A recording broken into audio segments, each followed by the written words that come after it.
Good morning to everybody. My name is Basavaraj H.M., HOD, Department of History, Maharani's Arts College for Women, Mysore, University of Mysore. Today I will speak on sources of history of South India. History is a records of man's thoughts, deeds, and events of the past. In the other words, history is a quintessence of human wisdom. All the history is based upon sources, and there can be no history without sources. The study of history, the study of culture, the study of civilization is based upon sources. A number of sources are available to us in different forms. Sources are evidences left behind by man in his evolutionary march, which helps in the reconstruction of South Indian history and culture. From the sources, we get many informations about South Indian society, culture, civilization at various periods. These sources are reliable and so valuable for the reconstruction of South Indian history. Unfortunately, absence of historical evidences is the outstanding feature or dominating feature in the reconstruction of South Indian history as well as ancient history. Al-Biruni, the traveler of Arabia, visited India in 11th century AD. He was a contemporary of Ghazni Muhammad. He wrote a book called Tarikh-i-Hind or Tahrikh-i-Hind. In his book Tarikh-i-Hind, he has criticized about the Indians. According to Al-Biruni, the Hindus do not pay much attention towards the historical order of things. The Indians did not have historical awareness. The statement of Al-Biruni, the traveler of Arabia, is almost shared by Dr. Fleet, Professor Max Muller, the famous linguistic professor of Germany, and Wensong, the traveler of China.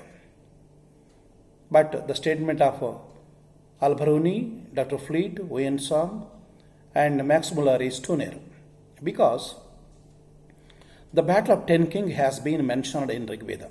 Rig Veda shows our historical knowledge. The sources of South India may be divided into two categories. Namely, one is the literary sources and second one is archaeological sources. The literary sources may be divided into two divisions. Namely, first one, indigenous sources, and second one, foreign accounts. Among the Hindu religious textbooks, the Vedas are very important. The word Veda has been derived from Sanskrit word Vid. Veda means knowledge. According to foreign scholars, the Vedas are known as the earliest literary monuments of mankind.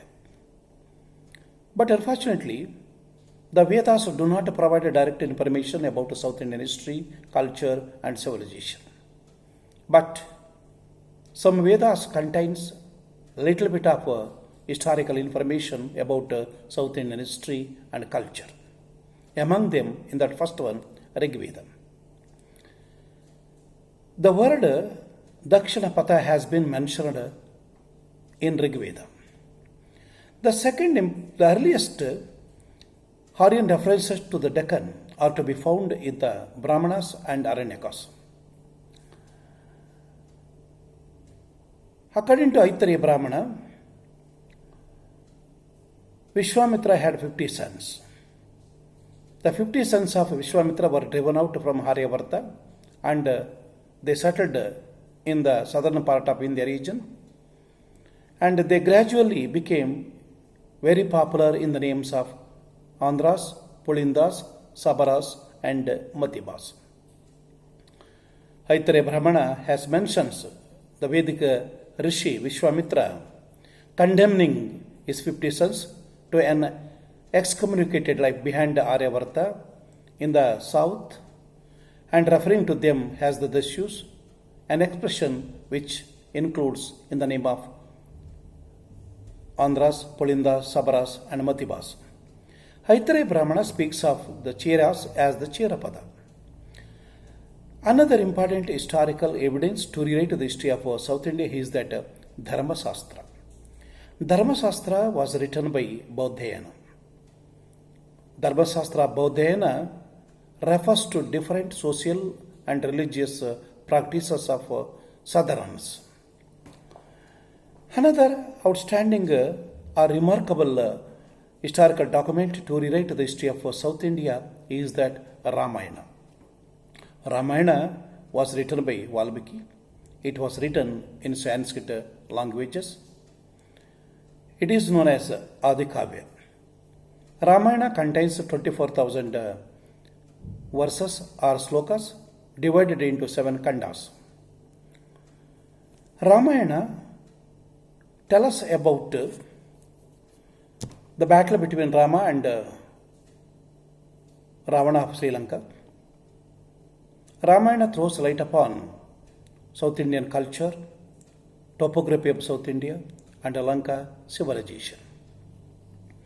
According to Ramayana of Valmiki, Rama, the son of Dasaratha, went towards South India and made Dandakaranya as his new home. Rama took help from Sugriva and Hanuman. Ramayana tells us about Banavasi or Vaijayanti, Kiskinda and Maisika, Maisamandala or Mysuru. Ramayana tells us about Parasurama. According to Ramayana, Parasurama created Kerala or Kerala Nadu. Even today, Parasurama is deemed by Keralites as the father of this national identity.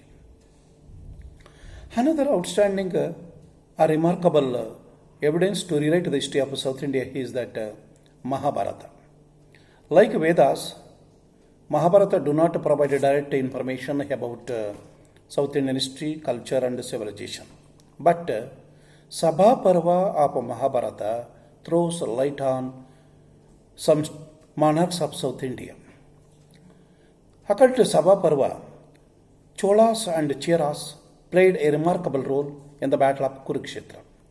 Udayan General Chera encouraged for the both armies of Pandavas and Kauravas. Sabha Parva of Mahabharata tells us about Sagara Dwaja Pandya.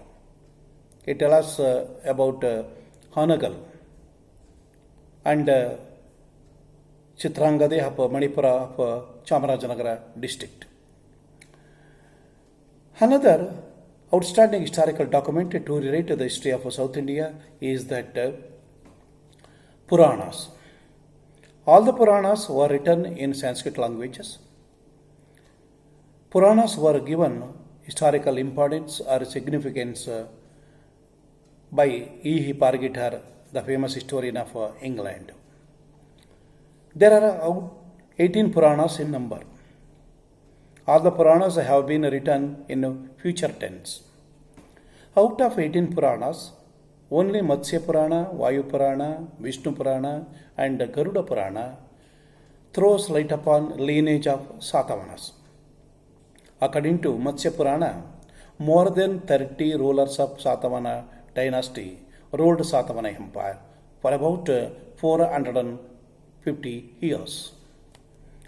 According to Puranas, the Satavahanas were called Andhras and Andhra Brithus. Another important historical book to relate to the history of South India is that Arthashastra. Arthashastra was written by Kautilya or Chanakya. It was composed in between 325 to 296. Arthashastra of Kautilya contains 600 verses or slokas. It has 15 chapters. It is known as Danda Samhita or Danda Samhita.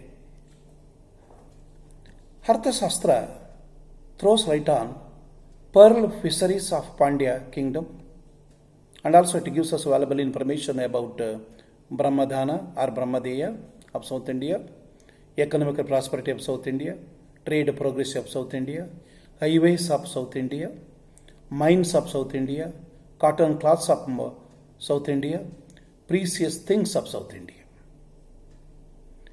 Another important historical evidence to relate to the history of South India is that Ashtadhyayi of Panini.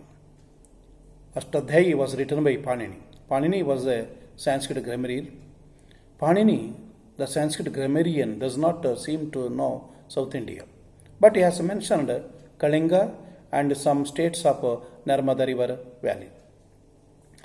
Another important historical evidence to relate to the history of South India is that Kalpasutra. Kalpasutra was written by Bhadrabahu. According to Kalpasutra, Chandragupta Maurya, the founder of Mauryan Empire, left North India and came to South India. He settled at Sravanabelagula and attained moksha. Another important historical evidence to relate to the history of South India is that Kamasutra of Vatsayana and Brihat Samhita of Varahamihira. Both Kamasutra and Brihat Samhita throws light on Banavasi or Vaijayanti, Kuntala and Maisika, Maisamandala or Mysore. Another important historical evidence to relate to the history of South India is that Murchakatika. Murchakatika was written by Sutraka. Murchakatika gives us valuable information about Karnataka. In the next class, now let us discuss about Sangam literature. This is the first part of sources of history of South India. Thank you.